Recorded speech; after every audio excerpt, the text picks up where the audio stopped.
I'm Evelyn, 28 years old, and I'm standing in my empty garage where my restored 1967 Mustang used to be.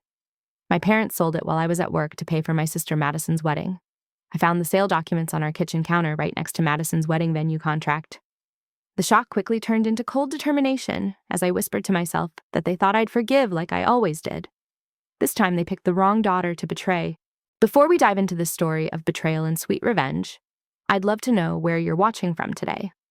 Are you someone who's experienced family favoritism? Have you ever had something precious taken from you by those who should protect you?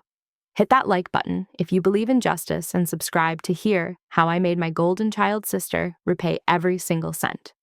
Trust me, you'll want to see how this family learned that some betrayals come with a price tag they never expected to pay. Growing up in the Thompson household meant understanding one fundamental truth: Madison was the sun, and I was merely a distant planet orbiting her brilliance. From the moment my younger sister arrived, 3 years after me, the family dynamic shifted irreversibly. Every achievement I earned became a stepping stone for Madison's comfort. Every sacrifice I made got repackaged as her birthright. The examples of this twisted favoritism could fill volumes. When I turned 16 and got my first job at the local diner, my parents convinced me to contribute to the family college fund, promising it would benefit both daughters equally. 4 years later, I discovered that entire fund had been emptied for Madison's first business venture, a boutique clothing store that failed within 6 months. While she played entrepreneur with my college money, I worked 3 jobs to pay my way through State University, surviving on ramen noodles and sheer determination. The pattern never changed. When I graduated summa cum laude with my engineering degree, my parents threw a small dinner.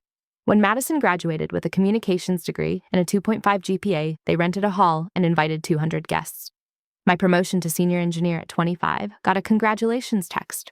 Madison's entry-level marketing job got a new car because she needed reliable transportation for her career. But the Mustang was different. The 1967 Fastback had belonged to my grandfather Thomas, the only family member who saw through the favoritism.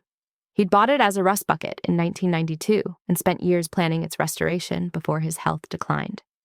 On his deathbed, he pulled me close and pressed the keys into my palm. His words still echo in my memory. "Evelyn, this car goes to you, and only you, because you're the only one who understands that some things are worth more than money." For 3 years, I poured my soul into that car. Every weekend, every vacation day, every spare moment went into bringing Grandpa's dream to life. $32,000 of my own money transformed rust into cherry red perfection.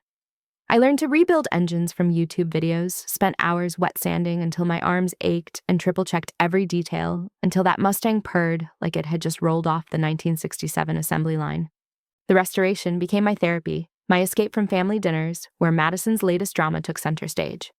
Whether she was failing another class, quitting another job, or dating another questionable character, the script remained constant. Poor Madison just needs support. Thank goodness she has such a successful older sister to look up to. Maybe Evelyn could help with the bills this month. Madison's third engagement should have been my warning sign. Bradley Wellington III came from old money, the kind that expected weddings to be events, not ceremonies. Suddenly, my sister, who couldn't hold a job for more than 3 months, was planning a $50,000 extravaganza. The demand started small, just asking my opinion on flowers and venues. Then came the hints about bridesmaid duties and how expensive everything was becoming. The Friday before everything exploded, I'd actually felt optimistic. The Mustang was registered for the National Classic Car Show, next month my biggest career achievement yet. I'd even started dating David, a fellow engineer who understood why I spent weekends under a car instead of at brunch. For once, life felt like it was finally balancing the scales. I should have known better. The universe had taught me repeatedly that in the Thompson family, Evelyn's happiness was just currency waiting to be exchanged for Madison's desires. But even I couldn't have predicted how far my parents would go. The manipulation started subtly that week. Mom called Monday, asking about my work schedule, claiming she wanted to plan a family dinner. Dad texted Wednesday about the garage door sticking, offering to have it fixed while I was at the office. Madison dropped by Thursday evening, unusually interested in my restoration progress, taking photos and gushing about how proud Grandpa would be. Looking back, the signs were obvious. The sudden interest in my schedule. The garage door that had worked perfectly for 3 years. Madison's newfound appreciation for classic cars when she'd previously called my project a waste of money and garage space.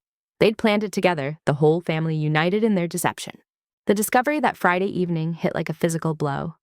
I'd rushed home early, excited to spend the weekend polishing chrome for the show. Instead, I found an empty garage and a manila folder on the kitchen counter. Inside the bill of sale for my Mustang signed by my father. Next to it, Madison's wedding venue contract with a deposit matching the sale price to the penny. $48,000. They'd sold my heart, my connection to Grandpa, my 3 years of blood and sweat for $48,000.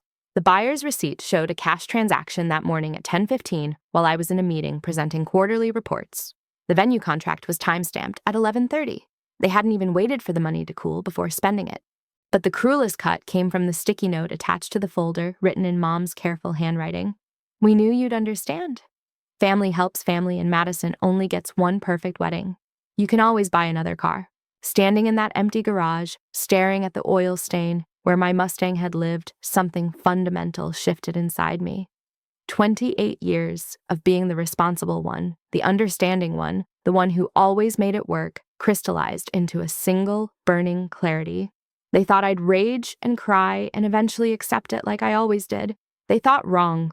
My hands didn't shake as I photographed every document. My voice stayed steady as I called my lawyer friend Jennifer. The tears that might have come in the past froze before they could form. They'd finally pushed too far, taken too much assumed too easily that good old Evelyn would absorb this blow, like all the others. They picked the wrong daughter to betray, and I was going to make sure they never forgot it. The weekend following the theft passed in a blur of controlled fury and meticulous planning. While Madison posted Instagram stories about wedding dress shopping, I built my case with the precision of the engineer I'd become. Every document, every receipt, every text message became ammunition in the war my family had unknowingly declared. My advantages were substantial, though my family had clearly never considered them.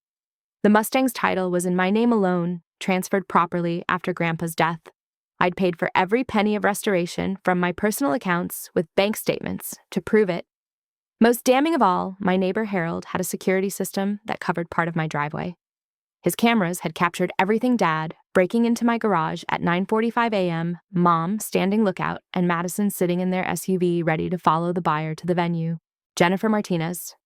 Despite her name being on my mental list of friends, not the restricted names was exactly the lawyer I needed.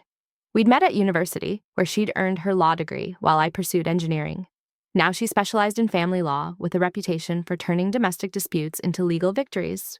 When I showed her the evidence, Saturday morning, her expression shifted from professional interest to predatory anticipation.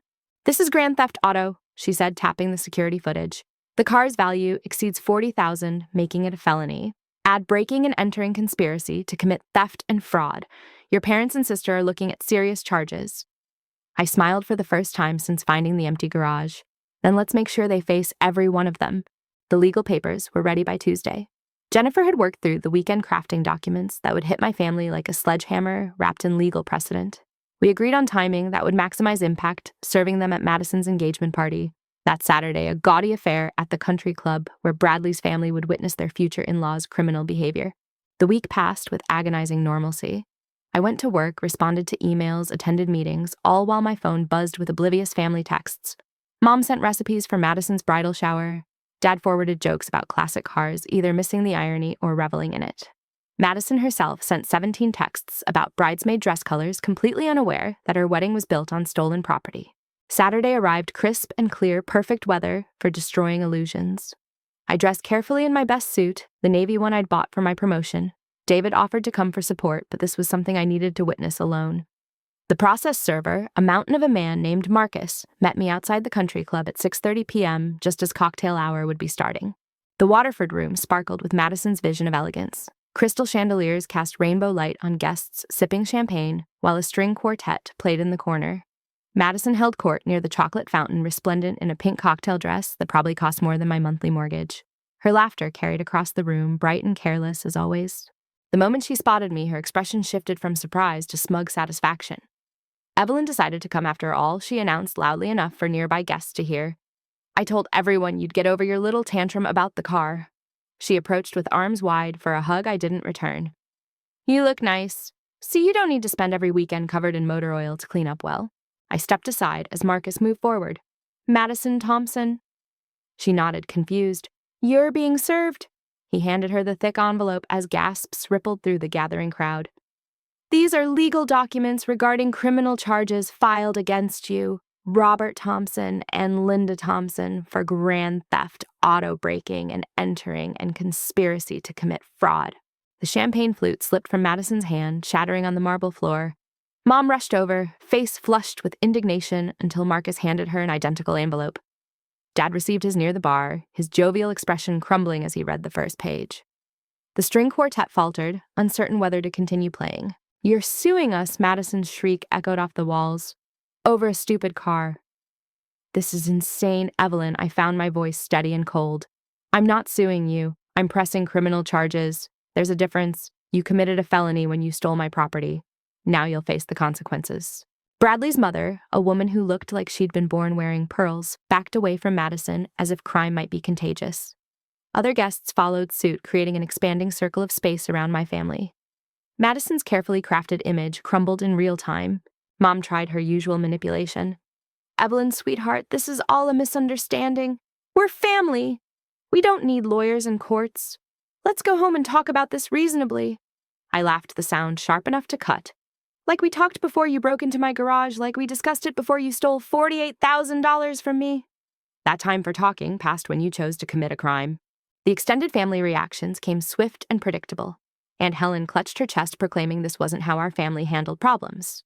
Uncle Rick accused me of being dramatic. Cousin Janet, Madison's maid of honor, actually tried to grab the legal papers from her hands as if destroying them would make the charges disappear. But the law doesn't care about family dynamics. As Jennifer had warned them, in the documents they had 72 hours to secure legal representation. The evidence against them was comprehensive and damning. Security footage, financial records, and their own sloppiness in documenting the sale would bury them in court. That night, my phone exploded with messages. Relatives I hadn't heard from in years suddenly remembered my existence, all singing variations of the same tune. How could I do this to my own family? Didn't I understand? Madison needed this wedding. Couldn't I see? I was tearing everyone apart. I turned off my phone and poured a glass of wine. They'd had 28 years to ask how I felt about being the family sacrifice. Not one of them had bothered until their comfort was threatened. The real betrayal came Sunday afternoon. Sophia Chen, my best friend since middle school, called from a number I didn't recognize. Her confession hit harder than any family manipulation. She'd helped Madison research the Mustang's value, even connecting her with potential buyers. Madison promised me a bridesmaid position if I helped. "I thought you'd be upset, but get over it like always." I hung up without responding. Another person who'd mistaken my patience for weakness, my forgiveness for permission to take advantage. The list of people who truly knew me was shrinking, but perhaps that was for the best. Quality over quantity, as Grandpa used to say. Monday brought the first legal maneuvering. My parents hired Thomas Garrett, a lawyer known for keeping wealthy families out of jail. Madison, in typical fashion, assumed Daddy's lawyer would handle everything and spent the day posting cryptic quotes about jealousy and betrayal on social media. But Garrett's reputation met its match in Jennifer's preparation. The security footage was undeniable. The financial trail was clear. The title documentation was ironclad. When he called Jennifer fishing for a deal, she laughed. "Your clients committed felony theft on camera.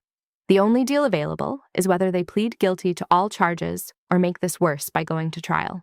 Tuesday's family meeting was a disaster. I heard about secondhand from Cousin Amy, the only relative showing any sense of perspective.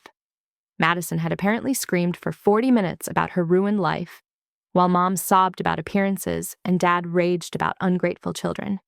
The wedding venue, alerted to the legal issues, was already making concerned calls about the deposit's legitimacy. By Wednesday, cracks appeared in Madison's perfect world. 3 bridesmaids quietly withdrew from the wedding party. The country club called about the incident during the engagement party. Bradley's mother suggested perhaps a smaller, more intimate ceremony would be appropriate given the circumstances. Madison's response was to blame everything on my jealousy and vindictiveness, a narrative that might have worked if not for the security footage Jennifer had strategically shared with key people. Thursday brought my father's most pathetic manipulation attempt yet. He called David's office, introducing himself as concerned family, spinning tales of my mental instability and vindictive nature. He suggested David might want to reconsider our relationship before getting dragged into family drama. David's response was to record the call and forward it to Jennifer as evidence of witness tampering. Friday morning, exactly 1 week after the theft, my parents' lawyer called Jennifer with their first plea offer. They'd return the money from the venue deposit and pay for a replacement car if I dropped all charges. Jennifer didn't even need to check with me. Her counteroffer was simple, full restitution for the $32,000 in restoration costs, the $18,000 difference between restoration value and sale price plus damages. And the criminal charges would proceed regardless. The Mustang was gone, sold to a collector who'd already registered it in another state. But my family was about to learn that some debts can't be paid with simple restitution. They'd stolen more than a car. They'd stolen my trust, my respect, and any obligation I felt to protect them from their own choices. As week 1 ended, Madison's wedding was in shambles. My parents faced potential jail time, and the family that had taken my sacrifice for granted was learning what happened when the well of forgiveness finally ran dry. But this was just the beginning. The real consequences were yet to come. The second week of October should have been Madison's triumph. Wedding invitations had been mailed, dress fittings scheduled, and her social media countdown showed 49 days until she became Mrs. Bradley Wellington III. Instead, she spent it watching her fairy tale collapse while I methodically dismantled every lie holding it together. The unraveling started with Aunt Martha's confession. As executor of Grandma's estate, she'd been entrusted with distributing inherited funds when each grandchild turned 30. But Madison, with her talent for manipulation and Mom's enabling, had convinced Martha to release her portion early for wedding expenses. The $25,000 meant for Madison's future had already been spent on deposits I was now legally challenging. I confronted Martha at her boutique flower shop on Tuesday morning. Her hands shook as she arranged roses, unable to meet my eyes. She needed it for her special day, Evelyn. Your mother said you'd already received yours. I kept my voice level despite the rage building inside. You gave her my inheritance too. Check the records, Martha. Check them right now. The truth was worse than theft. They'd forged documents suggesting I'd already withdrawn my portion, complete with a signature that would never pass expert examination. Another felony to add to the growing list. Martha's face went white as she realized she'd been an accomplice to fraud. But her tears meant nothing compared to the evidence I now possessed. Wednesday's legal notices went to every vendor associated with Madison's wedding. The caterer, photographer, florist, band, and venue all received formal notification that they'd potentially received stolen funds. Jennifer's letters were carefully crafted, explaining their potential liability if they proceeded with services paid for through criminal activity. The legal precedent was clear. Accepting stolen money, even unknowingly, could make them accessories after the fact. The venue canceled first. Waterford Country Club's legal team didn't hesitate once they reviewed the documentation. The $50,000 deposit was frozen pending investigation, and Madison's December date was released to another couple. The dominoes fell quickly after that. Vendors who'd been eager to work the Wellington-Thompson wedding suddenly discovered scheduling conflicts. Madison's response was predictably dramatic, but strategically stupid. She took to social media Thursday evening with a tearful video claiming I was jealous of her happiness and trying to destroy her life over petty sibling rivalry. She carefully edited the narrative, conveniently omitting the theft, the fraud, and the felony charges. For a few hours, sympathy poured in from her followers. But the internet has a way of uncovering truth. Someone I never learned who posted the security footage in the comments. The clear video of my parents breaking into my garage of Madison waiting in the getaway car spread across social platforms like wildfire. Her tearful victim narrative shattered against the reality of her participation in a crime. By Friday morning, the video had been shared thousands of times. The court of public opinion delivered its verdict swiftly. Comments ranged from sympathetic to scathing, but the consensus was clear. Madison was a spoiled brat who'd helped steal from her own sister. Her carefully curated image of the blushing bride transformed into something far less flattering. The family reunion that Saturday was scheduled months earlier, Grandma Thompson's birthday remembrance at Riverside Park. I'd planned to skip it, but Jennifer advised attendants, show them you're not hiding. Let them see you're not the villain in this story. So I went armed with documentation and accompanied by David, whose steady presence reminded me I wasn't alone. The pavilion fell silent when we arrived. 50 relatives suddenly found the picnic tables fascinating, unable to make eye contact. Madison sat at the center table, surrounded by a shrinking circle of supporters. Her eyes were puffy from crying, her usually perfect appearance disheveled. For a moment, I almost felt sympathy. Then I remembered the empty garage. The confrontation came inevitably. Madison approached during the meal, her voice carrying across the gathering. Are you happy now? You've ruined everything. My wedding, my reputation, my entire life. All for some stupid car you barely drove. I set down my fork and met her gaze. I drove it every weekend. I spent 3 years restoring it. And you knew exactly what it meant to me when you helped steal it. She lunged across the table, fingers aimed at my face like claws. David caught her wrist while Uncle Pete grabbed her other arm. The assault happened in full view of dozens of witnesses, many recording on their phones. Madison screamed obscenities, threats, promises of revenge, all while fighting against the relatives holding her back. Someone called the police. 2 officers arrived to find Madison still raging, her fury now directed at everyone trying to calm her. When they learned about the existing criminal charges and witnessed her continued aggression, the decision was simple. Madison left the family reunion in handcuffs, charged with assault and disturbing the peace. Mom's manipulation reached new lows that evening. She called from the hospital, claiming the stress had triggered a cardiac event. "I need my daughter," she sobbed to my voicemail. "Please, Evelyn, I'm dying." But I'd learned their patterns. Instead of rushing to her bedside, I called the hospital directly. The charge nurse, confused, confirmed no patient by that name had been admitted. Another lie exposed another manipulation failed. Sunday brought Bradley's inevitable decision. His family's lawyer had advised him about the implications of marrying into a family facing criminal prosecution. The prenuptial agreement he'd wanted suddenly seemed less important than avoiding association with felons. He ended the engagement via text message, demanding return of the ring and threatening legal action if Madison refused. The ring became another battleground.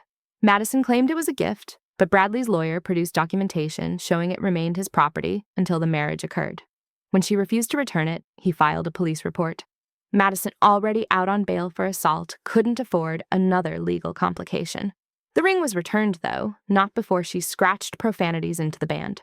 My phone rang constantly with family members trying to broker peace. Cousin Sarah called it a misunderstanding that had gotten out of hand. Uncle James suggested I was being unnecessarily harsh. Aunt Patricia accused me of lacking Christian forgiveness. Each caller received the same response: they committed multiple felonies. They can face the consequences. But the most painful betrayal came from our family lawyer, Richard Brennan. He'd handled Grandpa's estate, our parents' wills, and various family legal matters for 20 years. When Jennifer subpoenaed records for the criminal case, she discovered irregularities going back years.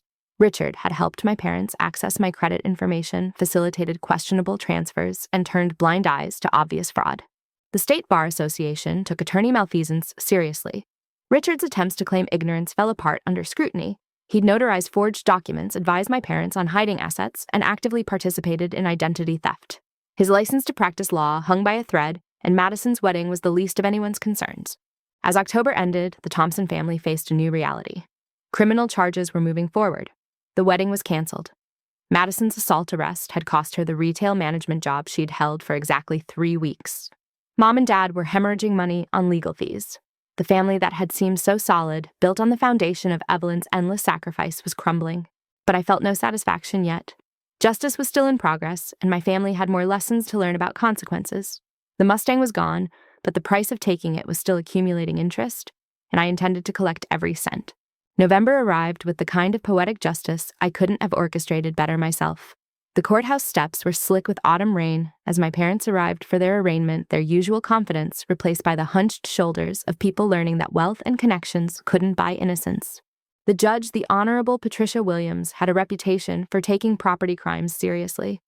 As she read the charges, grand theft, auto-breaking, and entering conspiracy to commit fraud, my father's face aged 10 years. Mom gripped his arm, her carefully applied makeup, running in the rain they'd been too distracted to prepare for. Ball was set at $25,000 each, with Madison's additional $5,000 for the assault charges. They'd expected personal recognizance, maybe house arrest at worst. Instead, they faced the humiliation of calling relatives to cobble together bail money, while their lawyer argued futilely about their community standing. But the criminal charges were just the beginning. Jennifer had been thorough in her investigation, and what she'd uncovered would destroy more than just their freedom. During discovery, we'd requested financial records that revealed a pattern of fraud extending far beyond one stolen Mustang. The meeting in Jennifer's office that Thursday was illuminating. She spread credit reports across the conference table like evidence of a massacre. 5 credit cards in your name, all opened, using your childhood address and your social security number they had from claiming you as a dependent. Total debt $45,800. My hands trembled as I examined each statement. Purchases at high-end retailers, vacation packages, restaurant bills at places I'd never eaten. The dates aligned with Madison's various crises, her failed business, her second breakup, her third attempt at college. Every time she'd needed rescue, my credit had been the lifeline without my knowledge or consent. Identity theft charges would be added to the criminal case, but Jennifer had another strategy. Civil court would move faster than criminal proceedings. We could freeze assets, demand immediate restitution, and prevent them from hiding money while criminal charges progressed. The civil suit would seek damages for the theft, the fraud, the emotional distress, and punitive damages to ensure this never happened again. My parents' house, the 2-story colonial, where I'd learned that love was conditional and sacrifice was expected, became the first casualty. To pay legal fees and bail bonds, they'd taken a second mortgage. But with criminal charges pending and civil suits filed, no bank would extend more credit. The for sale sign appeared before Thanksgiving, a scarlet letter on their perfect suburban lawn. Madison's situation deteriorated faster. Without a job living with parents who couldn't afford their own bills, she faced the reality of her choices. The designer wardrobe that had been her armor was slowly sold online. The Mercedes convertible, a gift for her 21st birthday, was repossessed when insurance payments lapsed. The princess who'd never worked more than 6 months anywhere was learning about consequences. The settlement conference in early December should have been their wake-up call. Jennifer presented our demands clearly: full restitution for the stolen car, complete payment of fraudulent debts, and punitive damages totaling $150,000. Their lawyer countered with an offer of $20,000 and a promise to make monthly payments on the credit cards. Jennifer's laugh echoed off the conference room walls. Your client stole $50,000 in property, created $45,000 in fraudulent debt, and destroyed my client's trust. $20,000 doesn't even cover the theft, much less the years of identity fraud. They can liquidate assets or face trial, but these debts will be paid. The criminal trial was set for January, giving them 6 weeks to contemplate their futures. But the civil proceedings moved with brutal efficiency. Bank accounts were frozen pending investigation. Investment portfolios were examined for hidden assets. The comfortable life they'd built, partially on my unwilling contributions, was dissected by forensic accountants. Mom's breakdown came at what would have been Madison's bridal shower. The country club event had been canceled, but her friends had planned a small gathering at a restaurant. I heard about it from Amy, who'd attended out of morbid curiosity. Mom had sobbed through the entire meal, alternating between cursing my cruelty and lamenting Madison's destroyed dreams. But actions have consequences, even for golden children and their enablers. Dad's consulting business, built on reputation and connections, crumbled as news of the criminal charges spread through professional networks. Clients quietly declined to renew contracts. Speaking engagements were withdrawn. The man who'd broken into my garage in broad daylight discovered that LinkedIn moved faster than the legal system. Madison's first court-ordered payment was due December 15th, $500 toward restitution. She missed it, claiming she couldn't find work with pending criminal charges. The judge was unsympathetic.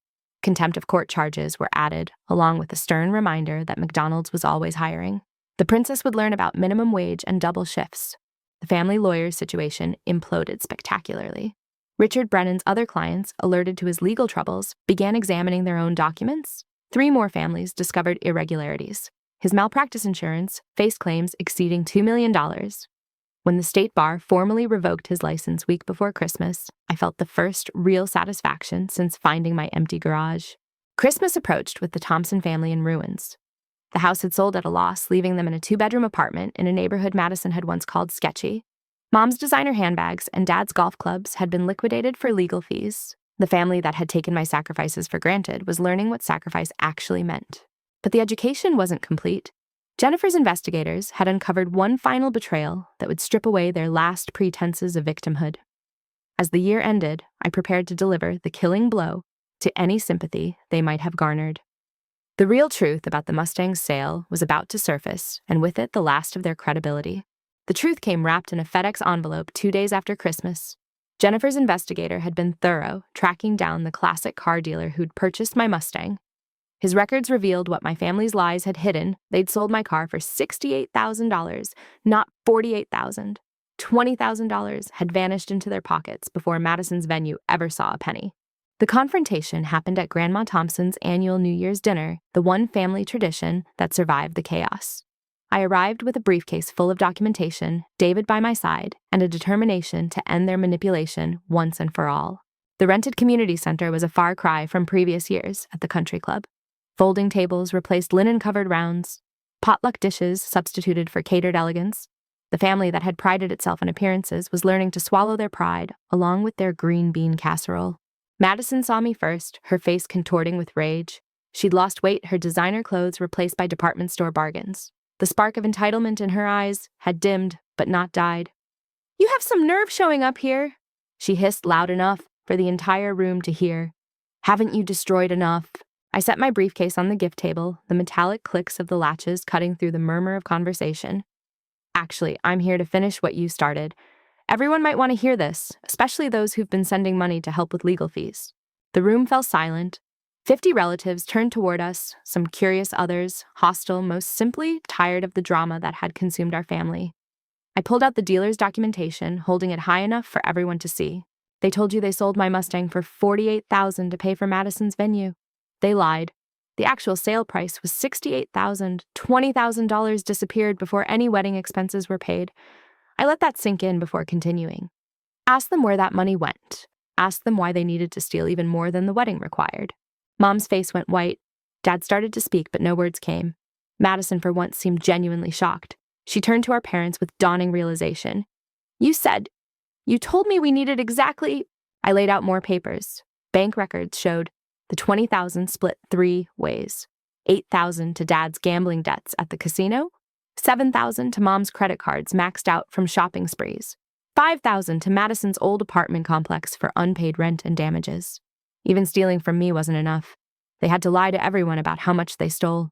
The family explosion was instant and volcanic. Aunt Helen, who'd contributed to their legal defense, demanded answers. Uncle Pete, who'd mortgaged his boat to help with bail, looked murderous. Cousins who'd chosen sides based on incomplete information realized they'd been manipulated just like I had.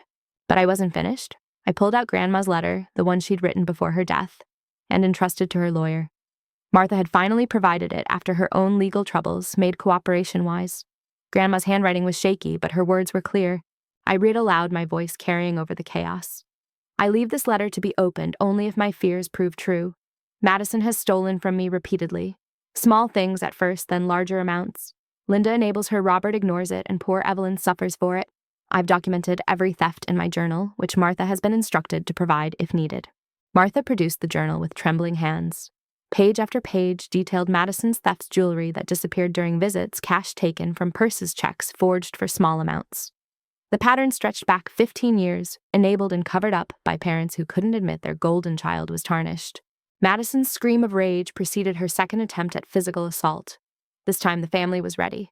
3 cousins restrained her while she spewed threats and profanity. The police arrived within minutes, called by someone tired of violence at family gatherings. Madison's bail was revoked on the spot. She left in handcuffs, her parents' protests falling on deaf ears. The terms I presented were simple and non-negotiable. Full restitution, $68,000 for the car, $45,000 for the identity theft, $30,000 in punitive damages. Public admission of guilt to the entire family. Mandatory therapy for all 3 with progress reports required. Madison would work legitimate jobs and pay $500 monthly until the debt was cleared. Any deviation, any missed payment, any attempt at manipulation, and I would pursue maximum criminal penalties. No plea deals, no mercy, no family consideration. They would pay every cent or pay with their freedom. Dad aged before our eyes. The confident man who'd broken into my garage became a shell, signing the agreement with shaking hands. Mom's tears had long since dried up, replaced by a blank stare that spoke of complete defeat. Their enablement had cost them everything: home, reputation, relationships. And now their freedom hung by the thread of their compliance. Some relatives accused me of being too harsh. Cousin Janet insisted family should forgive family. I responded with Grandma's journal highlighting entries where she'd forgiven Madison's thefts only to be robbed again.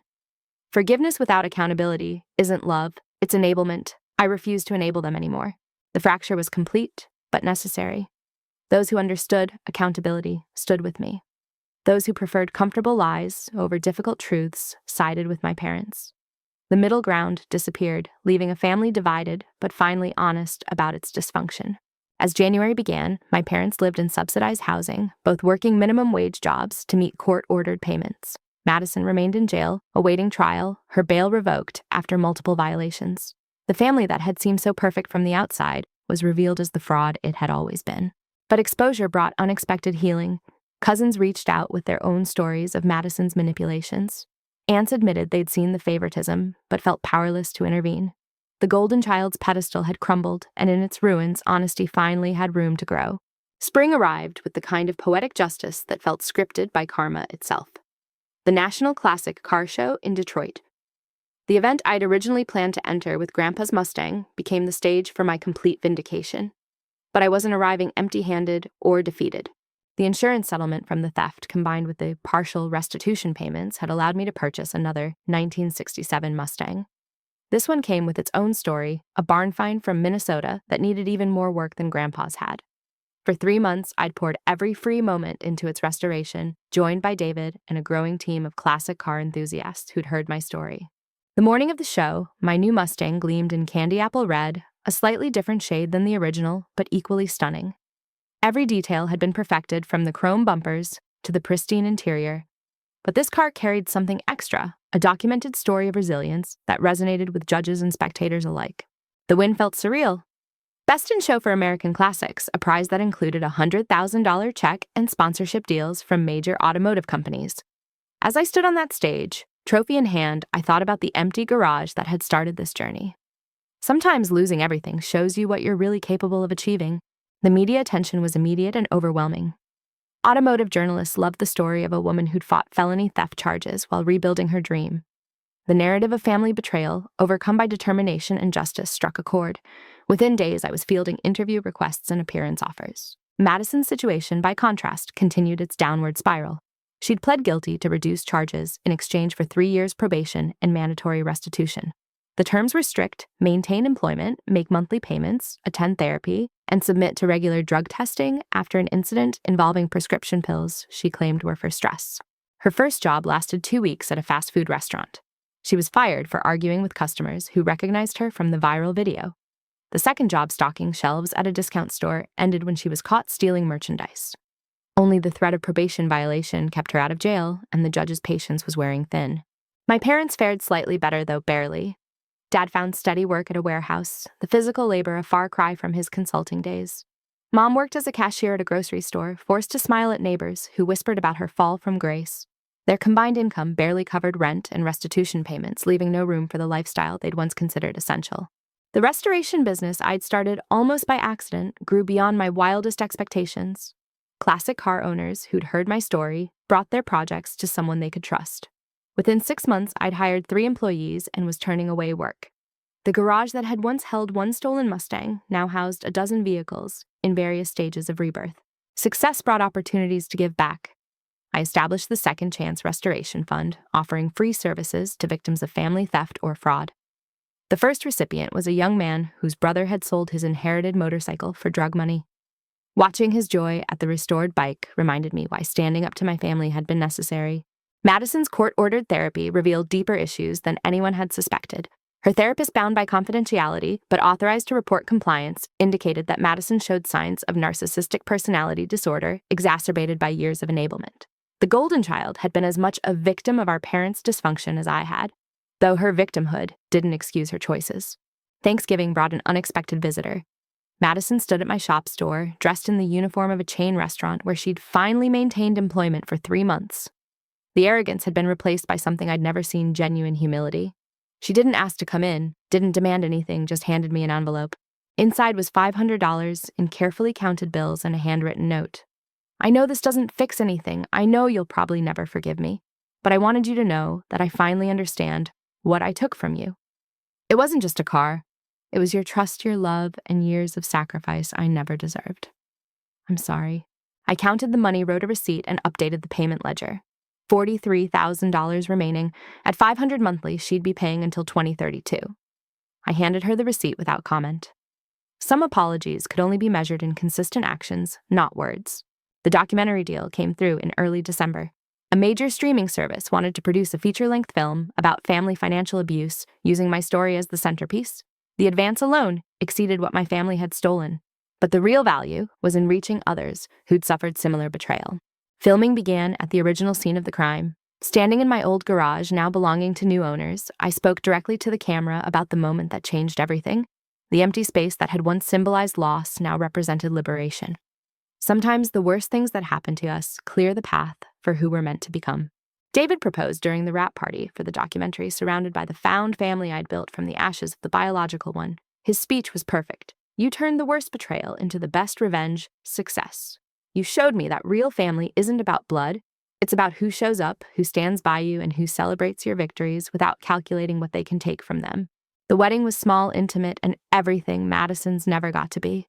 We held it at the car show, where we'd met surrounded by chrome and steel, and people who understood that some things were worth more than money. My parents weren't invited. They learned about it from social media like strangers. As the year ended, my life bore no resemblance to the one I'd lived before the theft. The restoration business had expanded to 3 locations. The documentary was scheduled for release, the book deal was in negotiation, and somewhere in a small apartment, my former family struggled to make payments on a debt that would follow them for years. Justice had been served, but more importantly, freedom had been claimed. The girl who'd sacrificed everything for an ungrateful family had become a woman who knew her worth and demanded it be respected. The Mustang had been stolen, but what I'd built in its absence was unstoppable. 2 years after that, Empty Garage changed everything. I stood before an audience of 500 at the National Coalition Against Financial Abuse conference. My keynote speech, titled "From Victim to Victory," had sold out within hours of announcement. The girl who'd once quietly absorbed every family injustice now commanded speaking fees that would have made my parents weep. Ladies and gentlemen, I began scanning the crowd of survivors, advocates, and legal professionals. I'm here to tell you that the price of justice isn't measured in dollars or jail time. It's measured in the courage to stand up and say no more. It's measured in every sleepless night you choose your worth over their comfort. It's measured in the family you lose and the self you find. The business empire I'd built from rage and determination had evolved into something greater. 3 restoration shops had become a franchise with 15 locations across the Midwest. The Second Chance Fund had helped over 100 victims reclaim what was stolen. The scholarship program for siblings financially abused by their families had sent 12 students to college. Madison's progress remained slow but steady. She'd maintained employment at the same restaurant for 18 months, working her way up to shift manager. The monthly payments arrived without fail, each one accompanied by a brief note documenting her therapy insights. I never responded, but I kept every note in a file marked evidence of change. My mother had written only once a rambling letter about forgiveness and healing that conveniently omitted accountability or genuine remorse. I'd returned it unopened with a note. When you're ready to acknowledge what you did without excuses or manipulation, we can communicate. Until then, your words are just noise. Dad's health had declined the stress of manual labor and public shame, aging him rapidly. Part of me felt sympathy for the man who'd once carried me on his shoulders at parades. But that sympathy died when I remembered him breaking into my garage, stealing from the daughter who'd given everything while protecting the one who'd taken it all. The documentary's release had triggered an avalanche of similar stories. My inbox filled with tales of stolen inheritances, raided college funds, and family members who felt entitled to what others had earned. The pattern was always the same. One child sacrificed for another's comfort, enablers disguising theft as family obligation. David and I had started our own family, though not in the traditional sense. We fostered teenagers, aging out of the system kids who'd never known unconditional support. Our home became a sanctuary where achievement was celebrated, not stolen, where love didn't come with a price tag of endless sacrifice. The Mustang situation had reached an unexpected resolution. The collector who'd bought my stolen car had seen the documentary and reached out. He'd been unaware of the theft when he'd purchased it, and the story haunted him. He offered to sell it back at the price he'd paid. No profit, no negotiation. Just a man trying to make something right. I declined. That car belonged to a different version of me, one who thought patient sacrifice would eventually be rewarded with love. The woman I'd become didn't need to reclaim the past. She was too busy building the future. But I thanked him and suggested he donate it to a museum where it could tell its story to others. The speaking engagement ended with a standing ovation, but the real victory came afterward. A young woman approached, tears streaming down her face. Her brother had sold her grandmother's jewelry pieces meant for her wedding. Her parents insisted she forgive him. Keep the peace, maintain the family image. I handed her Jennifer's business card. Your family's peace isn't worth your pieces. Your silence won't save them, but it will destroy you. Make the call. File the charges. Choose yourself because they never will. She left with squared shoulders and determined steps, another warrior in the making. Madison's final payment arrived on a Thursday, exactly 1,095 days after the theft. $43,500 paid in full, every payment on time, every receipt documented. The legal obligation was complete, but the real debt could never be calculated in dollars. She requested a meeting through her lawyer, hoping for closure, or perhaps forgiveness. I agreed to one final conversation held at Jennifer's office with witnesses present. Madison looked older, worn by years of minimum wage work and maximum consequence. The princess was gone, replaced by someone who finally understood the weight of her crown. I need you to know that I think about it every day, she said, her voice steady but eyes wet. Not just the car, but everything. Every sacrifice you made that I took for granted. Every opportunity you missed because I was given yours.